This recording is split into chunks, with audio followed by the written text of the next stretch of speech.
नमस्कार दोस्तों। तो एकादशी की पूजा के बाद हमें एकादशी व्रत की पालना किस तरह से की जाती है और उसका व्रत खोलने की सही विधि क्या है।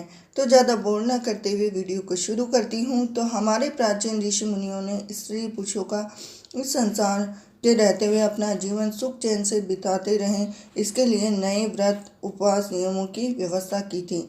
अब इस बहाने से मानव को जहाँ परमात्मा को स्मरण करने का अवसर मिलता है, वहीं उपवास व्रत स्वास्थ्य सुख की भी प्राप्ति होती है। तो इसकी एकादशी की व्रत की पालना के अंतर्गत हमें किस तरह से करना है, तो आप सुबह स्नान आदि करके आप एक थाली भगवान की निकाल सकते हैं। उसमें 5 पूड़ी एक मीठा और कोई भी सब्जी बनाकर भगवान को भोग लगा सकते हैं। और आप सीधा गाय को देकर या गाय को देकर व्रत की पालना कर सकते हैं। और इससे ज़्यादा आप करना चाहते हैं तो किसी ब्राह्मण को भोजन इत्यादि कराकर फिर आप व्रत की पालना कर सकते हैं। और अगर आपसे इतना भी ना हो सके तो किसी भी कन्या को आप एक बिस्किट का पैकेट दे सकते हैं। किसी भी कन्या को खाने कुछ खिला सकते हैं, वो खिलाकर अपने व्रत की पालना कर सकते हैं।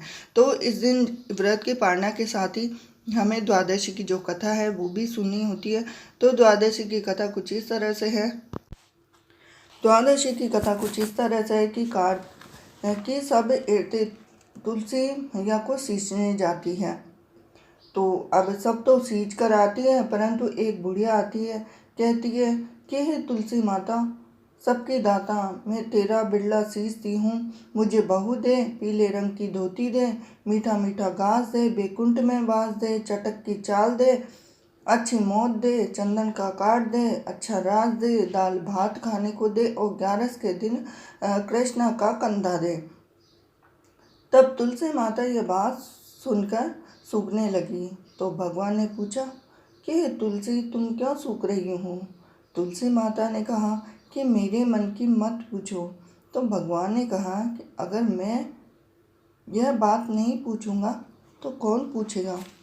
तो तुलसी माता ने कहा कि एक बुढ़िया रोज आती है, यही बात कह जाती है, परंतु मैं सब बात तो पूरी कर दूंगी, लेकिन कृष्णा का कंधा कहाँ से दूंगी। तो कृष्ण भगवान बोले कि जब यह मरेगी तो अपने आप कंधा दे आऊँगा। तो बुढ़िया माई से ये कह दिया कि बाद में बुढ़िया माई मर गई। सारे गांव वाले इकट्ठे हो गए और बुढ़िया को ले जाने लगे। तो वह इतनी भारी हो गई कि किसी से भी नहीं उठी। तब सबने कहा कि ये तो इतनी पूजा पाठ करती थी कि पाप नष्ट होने की माला फेरती थी, फिर भी भारी हो गई। बूढ़े ब्राह्मण के वेश में भगवान आए और सबने पूछा कि यह कैसे भीड़ है। तब आदमी बोले कि यह बुढ़िया मर गई है, पापणी थी इसलिए किसी से नहीं उठती।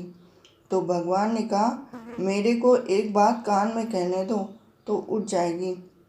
तो भगवान ने कान के पास जाकर कहा कि बुढ़िया माई, मन की निकाल ले, पीताम्बर की धोती ले, मीठा मीठा घास ले और बैकुंठ का वास ले, चटक की चाल ले और चंदन का काट ले, झालर की झनकार, दाल भात को जीम और कृष्णा का कंधा ले। फिर यह बात सुनकर बुढ़िया माई हल्की हो गई। भगवान जी अपने कंधे पे ले गए, उसे मुक्ति मिल गई। हे तुलसी माता, जैसे उसकी मुक्ति करी वैसे हमारी भी करना हो। जैसे भगवान ने कंधा उसको दिया वैसे हमको भी देना। तो ये थी कहानी द्वादशी पर। जब भी आप एकादशी का व्रत करें, द्वादशी का व्रत पालना करें, तो तुलसी मैया को जल से ही आप यह कथा पढ़ सकते हैं। इस कथा को पढ़ने से आपके समस्त जितने भी कर्म हैं, पाप कर्म हैं, वो सब दूर होते हैं और सभी मनोकामनाएं पूर्ण होती है। तो ये थी छोटी सी कहानी तुलसी मैया की, तुलसी माता की चमत्कारी कथा। तो वीडियो आपको पसंद आया हो तो वीडियो को लाइक कीजिए और अगर आप मेरे चैनल पे नए हैं तो वीडियो को सब्सक्राइब कीजिए और बेल आइकन को ज़रूर दबा देना, क्योंकि एक लाइक से मिलती है मुझे मोटिवेशन आपके लिए और भी अच्छा वीडियो बनाने के लिए।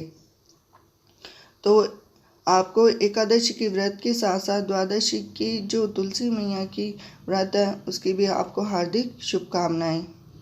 जय तुलसी मैया की।